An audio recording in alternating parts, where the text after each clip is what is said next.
no way that we can talk about abortion without talking about the ways and the measures by which we will make sure we sustain life. We have to talk about the womb to the tomb.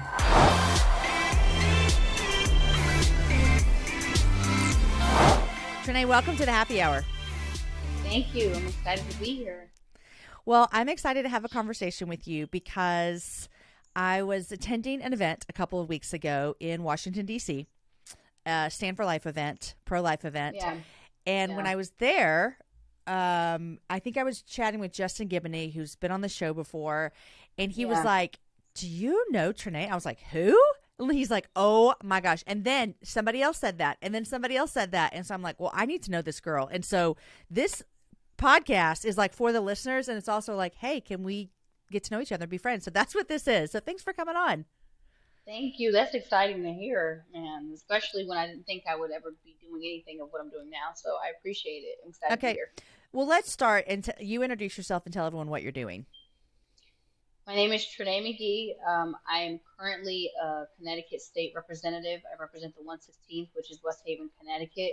I became the youngest Black woman sworn in. I'm the first Black person from my state, my district, and for my day job, I'm an acting coach. I'm in the arts, so that's a little bit of what I'm doing compiled into a sentence to the best of my ability. But yeah, got a lot going on.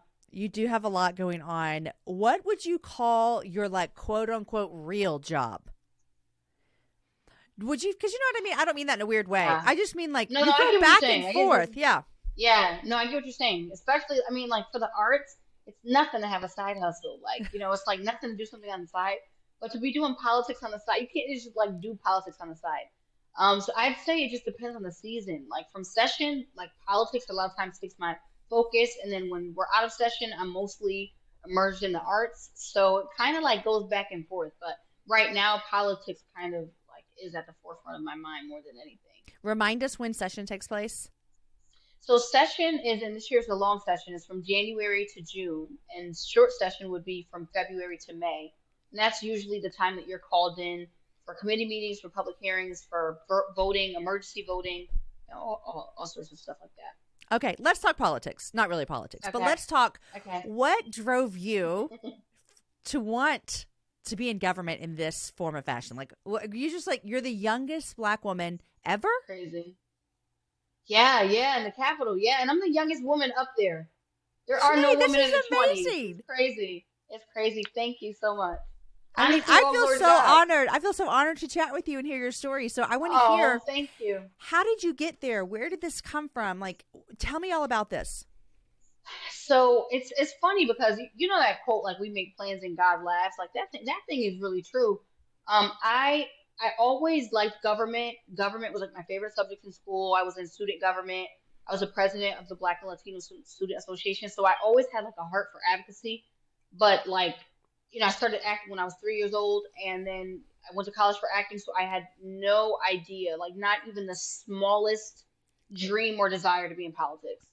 And I graduated college, and just like everyone, you're like, I need a job. So I worked retail, and then I worked for theater. And after having worked for the theater, we entered into this really big fasting phase with my church. And that's when I've grown up in church, but I think when I became an adult and I actually was like, oh, shoot, this is about relationship.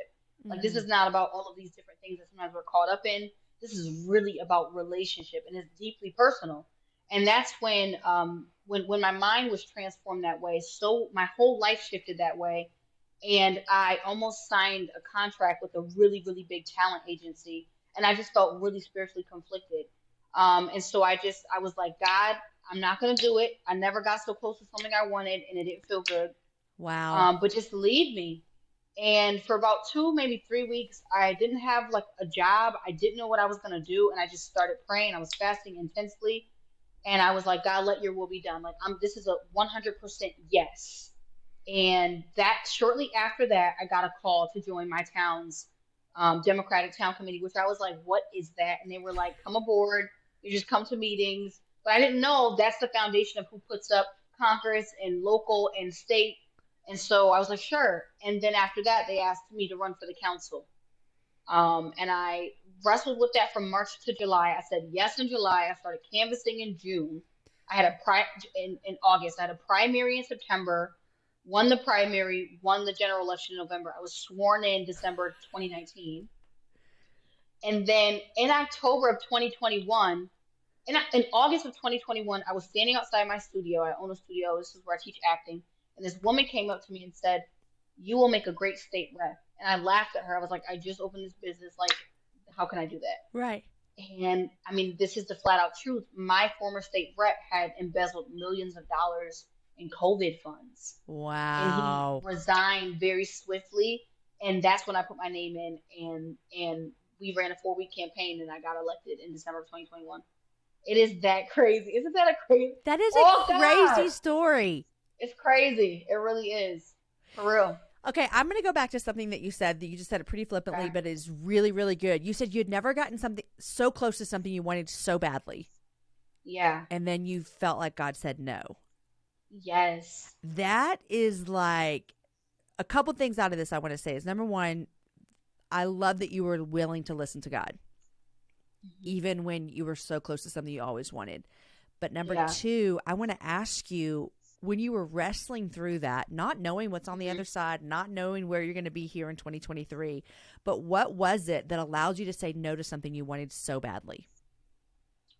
I saw the industry take a turn where, to me, the arts became super far left. And when I say that, I don't mean politically. I mean in the ideology. It was like I will never forget the last class I had in my senior year. My professor said, and this was like different from him, but he said, "Do not do anything you don't want to do. If you don't want it on the front of a magazine, don't do it. Do not do it. Do not compromise." And I remember him like saying that and being so shocked because I had never heard that before, but I felt like that was for me. And Mm. I just didn't want to compromise my morals and my values or just who I was as a person to be morphed into something that was contrived. Like I was like, that's just not for me.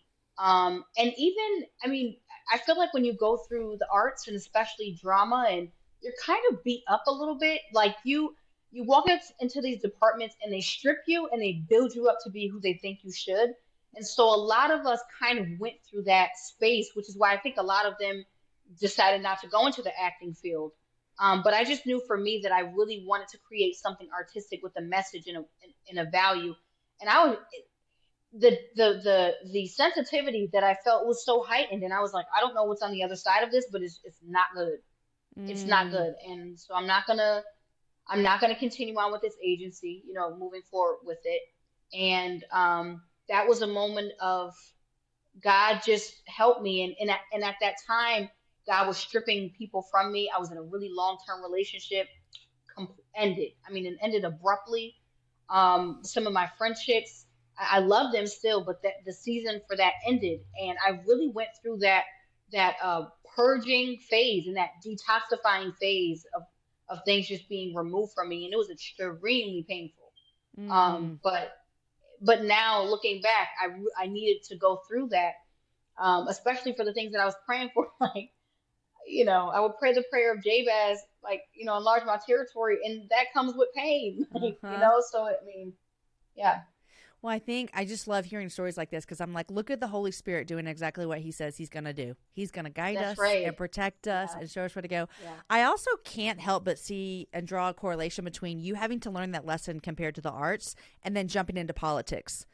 Because yes, I've never been in politics, Trenee, but I see what I see. And it feels yeah, like there might be a lot of opportunities for you to maybe get soft on your values or your morals in politics. Okay, so you're young in this game. You're young here.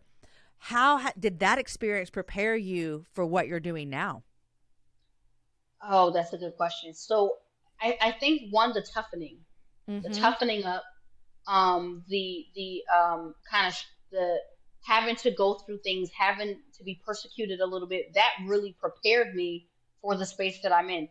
And I think I always felt peculiar. I always felt like an anomaly, like always, like my whole life. And so now that I'm in this space, even when I'm the outcast, I'm so used to it. It doesn't bother me. Mm. So I'm like, I've been weird my whole life. Like I've been different my whole life. And so I think all of those things definitely prepared me for politics, but also in the arts, and especially in liberal arts, because I went to a college of the liberal arts, which I didn't understand until like now I'm in politics. Everyone is trained and encouraged to be activists. Everyone, like the arts and politics kind of run adjacent, and the arts influences politics, and politics influences the arts, and everyone is like pro Black Lives Matter, pro this, pro that. But the reality, and I actually had this conversation with a recent graduate. The reality is when you leave college and you're immersed in the real world, you realize that a lot of what you've learned was just strong indoctrination. And no, it's not that Black lives don't matter, because of course I value Black lives. But I think at the core of like reading a bill and seeing how it's wrong, and then watching the entertainment industry take it and promote it as being right, it at first was tough for me, but I rejoice because I'm like, God, you put me here for a reason. You really have put me here for a reason. And I feel like I'm taking things from politics and I'm talking to my artistic friends, and I'm vice versa. Because what the arts has is a sensitivity to humanism, like just to people, a sensitivity to emotions and stories. I had a professor who used to tell us, you can't call characters crazy. Every character has an issue. Every person has a life issue. And that's something I can take to politics. And then with politics, there's a sense of fact and stats that is really required to do the work that I think is really important for the arts. I think that I think you have a little lane here of this arts and politics lane, because I would have never, ever, ever put that either one of those informed each other. And so I really like what you're saying. Now, you said you've always been an outcast your whole life. How do you feel like an outcast in politics? So I am a pro-life Democrat. And I laugh because I'm like, I mean, there's so many. I'm the youngest woman up there. I'm young, Black, and a woman. I'm pro-life. I'm artistic. I'm, a woman of faith. So there's so many things, but it definitely was when I became vocal about being pro-life and solidly pro-life. And I knew even before I got elected to the House, God in November of 2018 told me, you're going to publicly boast about being pro-life. Like, that's going to be your thing. And I remember, there's no way. But after I had done research and it just convicted me, and I wailed. I cried for the souls of our nation and the deception. I knew that it was a stance that I had to take.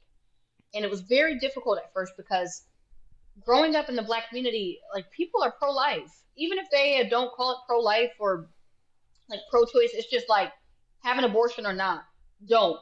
The grandma will raise your child, Or women have had abortions out of lack and not because they wanted to, but they felt like parenting was really a privilege. And so women around me, even believe, even if they are pro-choice, they're not radically pro-choice. And so I just sort of feel like I'm taking the vocal stance of a lot of people in my community. I think that kind of freaked out some of the media.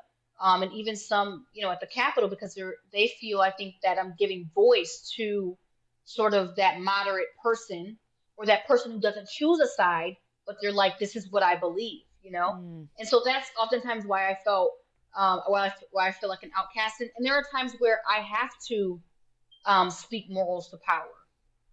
We had a bill come up recently. It's human compost, green burial, human compost, and a very passionate Jewish man came before us, and he broke down the symbolism of the Holocaust to us legislating human compost.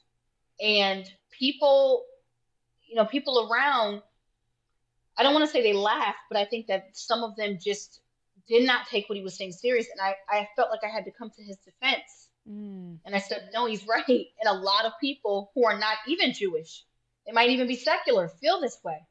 And so I think that there is a space for the outcast in government, and that's really what people want now more than ever, is a person who's just really different.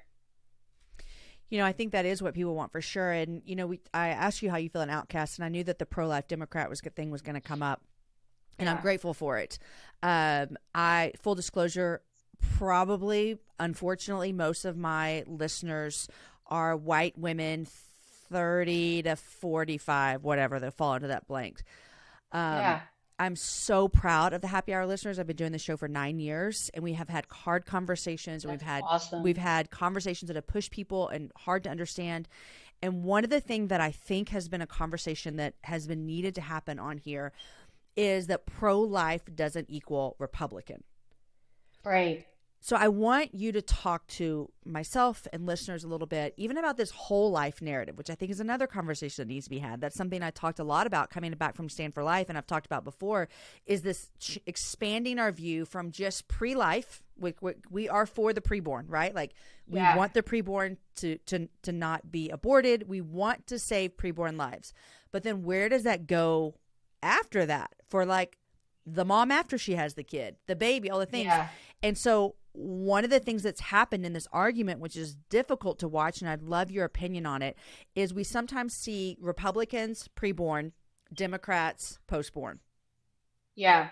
How do you come to the table as a follower of Jesus first and say whole life is what we're looking at? Because talk to me about that.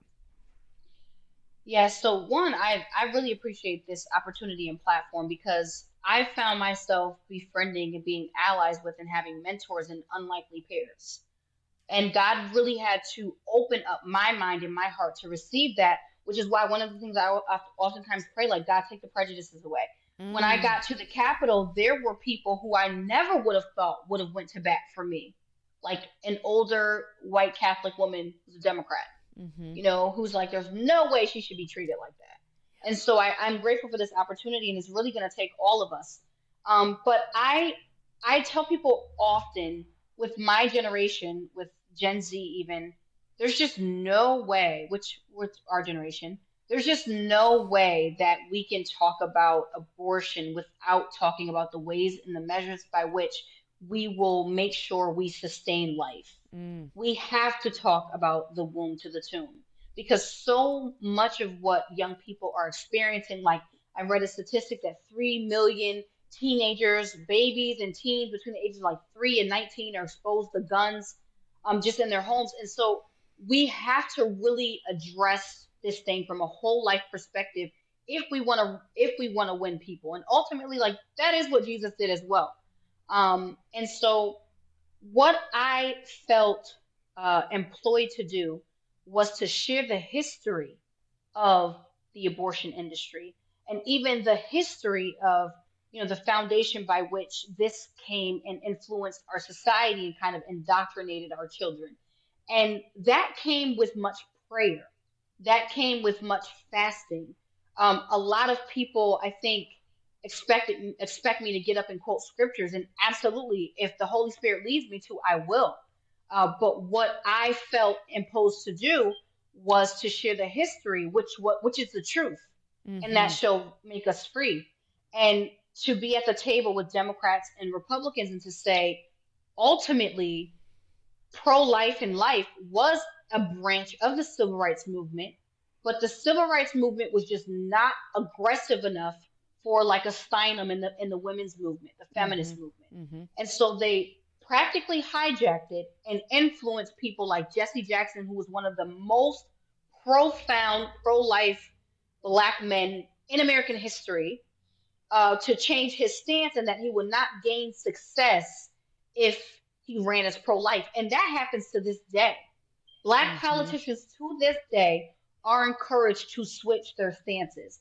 And so I oftentimes tell my allies on this side is, if you're really an ally, because my theory is that the far right and the far left are really the same. They're just on opposite sides. They're both like wealthy. They both grew up wealthy. They both, like, progressives are no different than far right conservatives. They also think they know what's best for Black people. They're just on the other side, but it's the same. They're just different. Matter of fact, this side is like, the right side is like the fathers and the grandfathers, and then the left side is like the oppressed daughters and nieces, you know, that are kind of fighting each other. But I oftentimes tell them at the table is, in order for us to engage in these discussions, we have to create policies that will empower women to choose life, that will empower them to say, okay, you know what? I can take care of this baby. I had 3 moms call me in the same month from my district. All of them chose life before they talked to me. One woman was in a relationship with a Black man, got kicked out of her house. One young woman was with her boyfriend, and they just needed someone to live. And another young woman a really thorough, made sense situation, was in college and just did not know how she can afford to pay for college, and also take care of a baby. Mm-hmm. And so the commonality with all of them is that they needed resources and support and housing, but they wanted to keep their babies. And so what we have to do is not be selfish on the right side with financial resources that we know have benefited us, because this country was really built obviously on religious principles, but another foundation is business.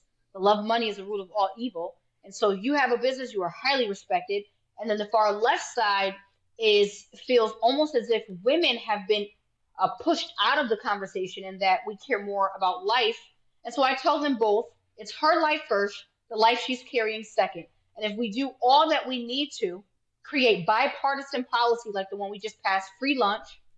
We passed a bill last year. The bus was free. I had constituents like call me and say, I saved $500 this month because the bus is free. I saved this much because me and my kids ride the bus for free. So that's a whole life policy that creates an environment that people feel safe in. Statistics tell us that when people are safe, they're fruitful and they multiply.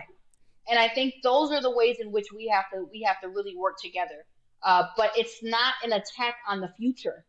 It's really attacking the systematic things in place now, that we have legislated and allowed to be for so long, that both the right and the left are benefiting from. I need to ask you another question, but I also need to first acknowledge it was so kind of you to include me in your Gen Z comment, because, girl, I am so past Gen Z. No, you're a millennial, right? Yeah, probably. Yes. Yeah, you're a so millennial. I'm like a young millennial. I think I'm like on the cusp.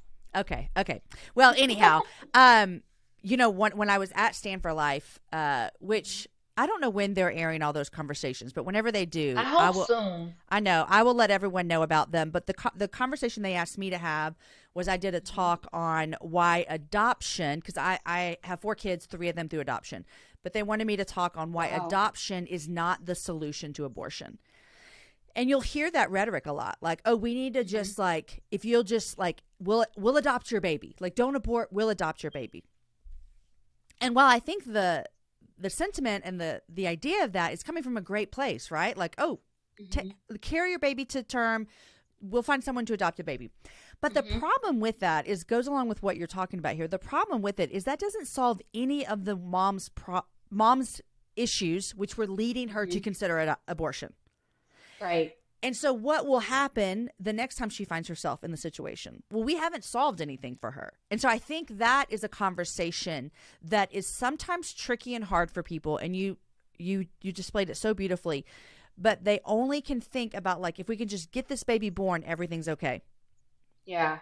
When really, like you said, there is so much that if we can help this mom, make a plan that works for her, whether that includes adoption or parenting, either one, but it has to solve some of the circumstances that found herself there. And so I'm happy with the work that you're doing. What do you think are some of the ways that the people that are listening to this podcast who are not a government official, they are women, mostly women, some men, but they're just living their lives, loving Jesus, and they care about pro-life. They are pro-life individuals. I would say the majority of the people listening are pro-life. What are some encouragement that you can give them for kind of bridging that gap that you talked about? Is we have to care for the preborn and the mom. What is some encouragement you can give them, or even ways that they can do that in their own communities? Yeah. So one is relationships. Relationships are extremely important. I think sometimes we expect things from people we don't have relationships with. And so whether it's pregnancy centers or community centers or after school programs, I know after school programs, a lot of them were canceled because of funding. But imagine being a volunteer and just having parents signing slips so that latchkey kids don't have to walk home or take the bus or be home by themselves. So community relationships, those things have to be fostered. We don't have community neighborhoods as much as we used to. And so that kind of mindset of, I am looking out for your child. I saw a post that said, just know that if your child's around me, they're safe. And so that's the type of environment that we truly need, because what legislation is doing is driving an even greater wedge between parents and their children. And so we have to surround parents and just people in general to be empowered enough to speak up on behalf of their children, to build relationships with their children, and just to build relationships within the community. The second thing that I think is important is going to your local meetings, whether it's the Board of Education or it's the council. You don't even have to speak, but just sitting and listening to the things that are being created and mapped out in your community, and offering prayer. I know my local, the city hall, they never reject prayer. So calling your mayor up and saying, listen, I don't know if you're interested in this, but I would love to pray. I would love to have a 1 month prayer or whatever prayer to just pray for the city and pray for your safety. Praying with schools, praying with police departments, praying with fire departments, because all of those things really do shift our atmospheres and our environments, and then they also foster relationships. And I think it's also important for us to, um, anywhere you redirect our financial loyalty, wherever we are financially loyal, whatever we're investing in, whatever we're donating to solidly do research on how they benefit people. I think it's something like 67% of millennials will pay $5 or $10 more for something if they know that the proceeds go to something that they care about. And so you are dealing with generations. The Gen Z generation says that 60% of them, or 50% or more, will work a job for themselves doing something they're passionate about rather than for anyone else. Mm-hmm. And so you're dealing with generations who are very creative and very open. And the reason why I give these stats is because right now, statistically, that age range between like 18 and I believe it was 35 were amongst those seeking abortions, and 18 and 25 were the highest.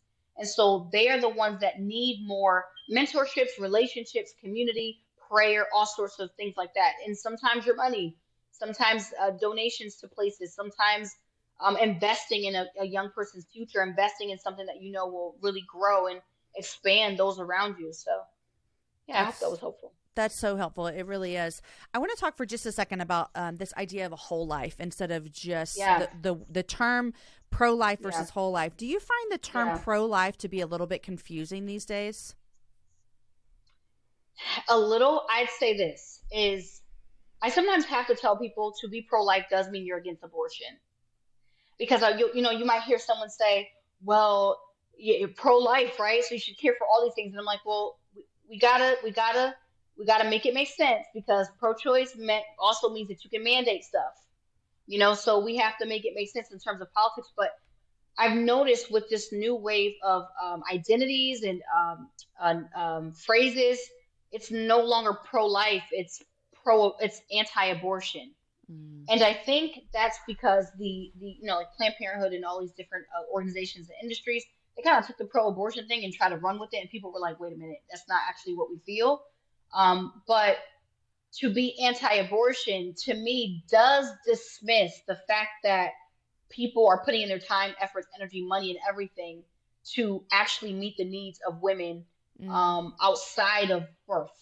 Mm-hmm. Like I know the pregnancy center here offers dad classes. Yeah, they're doing a lot of they're clothing babies up to I think 3 years old. Mm-hmm. But I think with the term whole life, it's more embraced because we're actually seen for what we're actually doing. Right. And that is caring for the mother, the baby, all of her circumstances and all of her situations. That is making sure that whatever subsidizing she needs, or whatever housing she needs or food she needs, she's getting it. Mm-hmm. And those are the things that I'm seeing within my district. Those are the things that I'm seeing within my community. There are pregnancy centers. There's a Black-owned pregnancy center in New York, and there's this passion around opening up centers like that, community centers that are providing resources for people all the way up to 18. And so that is that whole life landscape.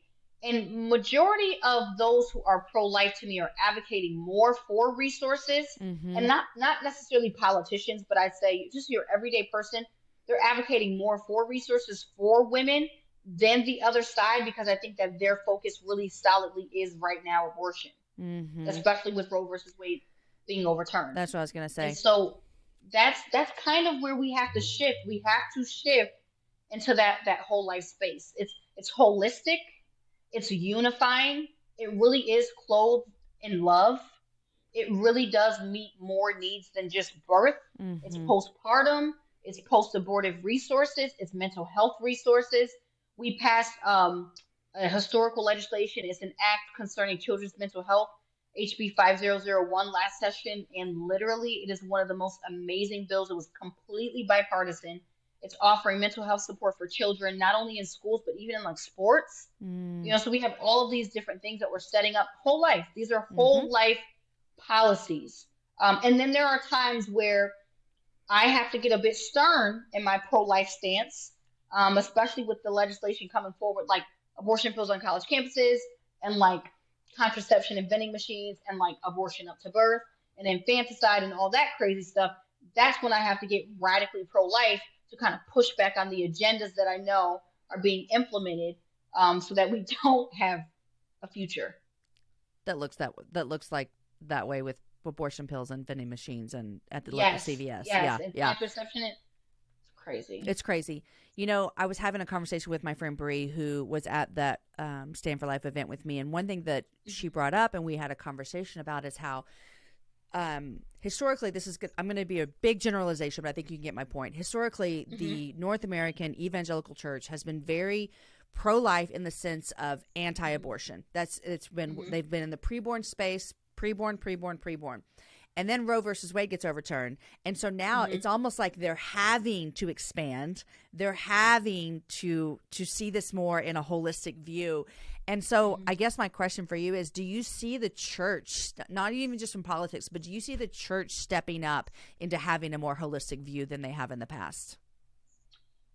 Most definitely. This kind of reminds me of this. I watched a guy in an interview. He said, "I work for a Fortune 500 company. My goal is to grow the business. To grow the business." He said, "I took my master plan and I brought it to my pastor and I said, 'Let me create a social media platform for us to grow this ministry.'" And the pastor rejected it. And soon after COVID happened, this pastor went right back to the young person and said, "We actually need social Yeah, media." about And that I social think media. Yeah. that's exactly, and I think that's what's happening with the church and with the body of Christ. In the black church, and I think just as like every church, where you would have like a young woman who was pregnant, especially back in the day. I mean, way back in the day where they would like stand you up. You were Mm-hmm. pregnant, you had to sit out, and like you could be pregnant by the musician who's still over there on the drums, right? Playing away But on the drums like while you playing repent. playing away exactly while you're repenting, while you're shamed, while you feel Uh-huh. outcasted, while you feel. But I do feel like the environments that I've grown up in spiritually and as a believer, my church community has always taken care of young women and their babies, has always cared for their babies. It was not an abnormal thing to see an older woman in the church with a baby who was like one of the young women's babies who was like sleeping after work and needed a babysitter. So I'm very used to that. We called them like church babies. Mm-hmm. A baby would be like on the bosom of an older woman, who we were like, who baby is that? So I am very used to that, but I think the church had a few warnings with this, with preparing for this. But what I do see now is churches are becoming distribution centers of diapers, of programs, of finances. There's a few churches in the state of Connecticut that are literally going through legal paperwork to become distribution centers of sheltering women, babies. We have a church, we have a home on our church's property that we want to turn into a maternal home. So there are a lot of things like that that I see happening across the country, and especially in the Northeast region. I do think at the same time we have to also deal with the traumas that we have experienced or perpetuated in the church, when it comes to women, single women, women who have children out of wedlock, and men as well, to really not only change what it is we see, but be what this world and the society needs in this time, and that is the kingdom. That's churches to rise up to adopt families. There was this program called the Esther program. I don't know if it still exists, but churches would adopt whole families: the mom, the Mm. dad, the children. Make sure they got to school on time and that the mom and dad had clothing. And so that's where I see the church shifting. And I think I'm grateful for God's grace, because these are things that we should have started a long time ago. Yeah. You know, I but do because want to say I would imagine if you've grown up with a black church, you guys have been ahead of more conservative white evangelical churches. I think so. I'm. When it It's comes a to big this, yeah, yes. Yes, when it comes to this, yeah, a big yes. And yes, so yeah, I I'm grateful for that, and I know that's your experience. And I'm thinking that there are so many churches, and we're not talking about the Big C Church of Christ. We're talking about an actual yeah, church on the corner of Third and Second yeah, that are having to expand their worldview yeah, now more than they absolutely, ever have. Yeah, and I'm grateful absolutely. for it. I'm really grateful Me for it. too. I think Me it's too. pushing people, it's pushing them out of their boundaries. It's making it where it's Right. a little bit uncomfortable, a little bit where it's been really comfortable Yeah, for many years, probably. And yeah, so obviously I don't want any abortion at all, and all the things, yeah, but and I think that this is pushing people to kind of have to think a little bit more yeah. deeper about issues that they might not have had to think about. So Yes, mm. absolutely. uh Trenee, what is the most exciting thing coming up in your world in the next couple of months? Whew. There are a few opportunities that I have where I'm going to meet some people and talk with them and engage in policy around life. Those are my favorite opportunities because I get to do something I'm really passionate about. Complete this session. I have a theater. I proposed a theater tax credit bill that I'm really hoping passes. I have a public hearing. That's a really great thing. That means that on to the next level, and we'll vote on it on the floor. So I'm excited about that. And then a few of us Kingdom creatives, we're gonna get together and just start creating. I need that balance, so I'm excited for that. When you say Kingdom Creatives, are you just using that term, or does that term actually mean something? I kind of I don't think I came up with it to myself, but people have probably used that term before. As Kingdom creatives are like people who are gifted in the arts, and who are called in the arts, who are pursuing careers in the arts, who really just want to do it with God as the center and the focus. I So love we meet that. up and we kind of hang out and yeah, I love that because you mentioned earlier at the beginning it can be a very lonely place in the arts as a follow. You know, absolutely. I find it just like not ironic at all that you have been in two spaces where I would feel like it could be very lonely sometimes to be a faithful Yeah, follower of Jesus. it is. Yeah, it's very difficult sometimes. I will say that God has completely convicted and purged some of my colleagues. When I stood against an abortion bill on the floor last year, like 17 Democrats voted no with me, and that was a big deal. That had never they're That's a like that. They're huge like deal. Democrats have never voted against an abortion bill, and I didn't know. I just spoke from my heart. I spoke from my research on the floor, and it's flip votes. And so I have colleagues now that are like, "Yo, I'm convicted," or "I'm learning more. I took lobbyists at face value. I did not know that." So there is a lot of that. So I will say, I think a lot of my colleagues are being drawn to Christ or back to Christ. Yeah, because I don't know much about what you said, and if we had 2 more hours, I would make you teach me all of this about how you said that the pro life was hijacked in the '60s Oh um, yeah, for sure. by and Democrats, where a lot of them were having to switch their view or at least publicly switch Yeah, it in order to be a yeah, Democrat, and I find that so intriguing. And then what you just said that you yeah, had 17 colleagues who switched their vote. I mean, that's like yeah, Jesus on the move. yeah. It is, and I see him as a capital just taking back territory, and it's honestly monumental. It's incredible to be a witness to. My uncle always says like you're one of the last prophets to the nation, and I get tickled. I laugh at it, but I think about the things that I say to my colleagues or things I can't remember because the Holy Spirit gave it to me, and I'm like, oh my gosh, like these were warnings. We've been through a lot as an assembly. We lost one of our colleagues in the beginning, right after we left the inaugural ball. He had passed away in a car crash. So we've been through a lot, and I think sometimes grief it forces you into a humble position. It Hmm. forces you into a position of really evaluating your life and your heart. And so, yeah, there are a lot of, I mean, even in the 70s, like black Democrats were conservative. They were not, you're like black people are not like extremely socially liberal or Hmm. progressive. They're not. And so a lot of us just in our DNA and our core, there's faith. Slaves really did rely and lean in on their faith. And I mean, just moving through the decades, Dr. King's brother, who was Alveda King's father, was very pro-life. That was like his thing. and Jesse Jackson. There's Dr. I believe her name was Dolores Greer. I mean, a lot of people were very, very pro-life, and they spoke against it because they knew the genocidal attitude behind it. But like I said, the feminist movement really did come in, and I have issues with the feminist movement to this very day. It's so problematic, and I don't. I'm like, I don't identify with this way of feminism. It just doesn't, make sense. But at the same time, yet I am a powerful woman. And so a lot of young women call themselves womanist. They've kind of flipped that term a little bit.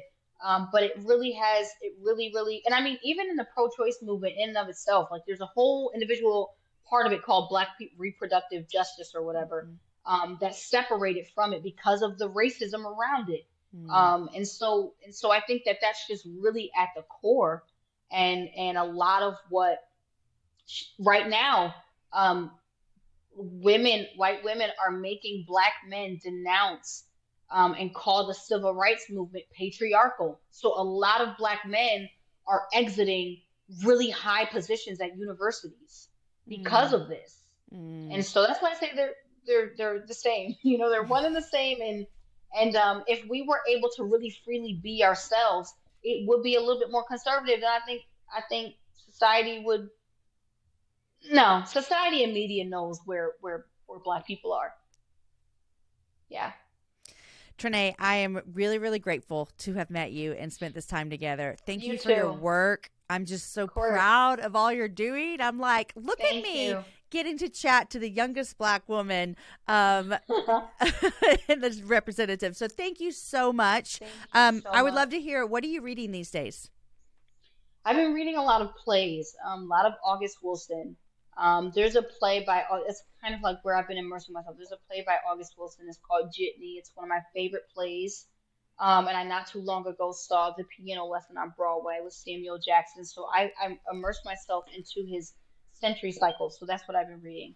I love it so much. Well, Trenee, thanks for coming on and keep doing all the good work. For sure. Thank you so much.